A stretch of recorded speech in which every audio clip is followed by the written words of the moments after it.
Bonjour, comme chaque semaine, voici le Nouvelle Information Ouvrière.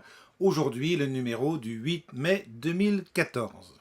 À la une 2012-2014, 2 ans de présidence Hollande contre la population laborieuse. Ce 8 mai, Hollande déclare « J'accélère ». En page 2, les vrais chiffres du pacte de responsabilité.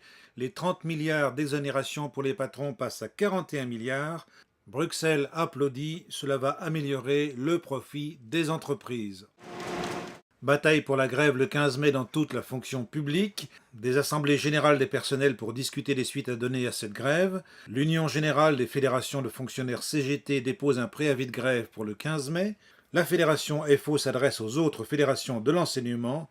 La grève du 15 mai s'inscrit pour nous comme un moment de la préparation d'une riposte d'ensemble pour bloquer la rigueur et l'austérité.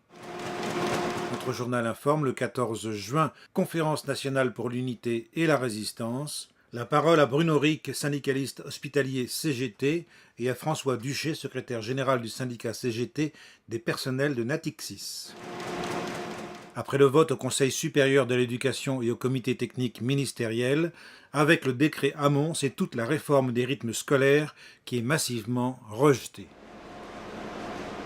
Pages 8 et 9, l'avis du parti, les signatures sur l'appel contre les élections européennes, les réunions des comités locaux, discussion à Arras en particulier avec un militant PCF persuadé qu'il faut appeler à voter pour le front de gauche. L'article est intitulé « Fou lui-même qui croit stopper la grêle de l'intérieur du nuage ».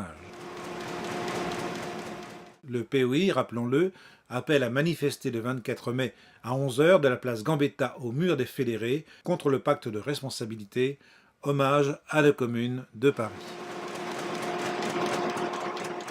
Actualité internationale, l'Ukraine au bord de la guerre, un article de Dominique Ferré qui explique les responsabilités du gouvernement Obama, de l'Union européenne et du gouvernement socialiste français. C'est pas tout ça, mais rien ne vaut la lecture d'informations ouvrières.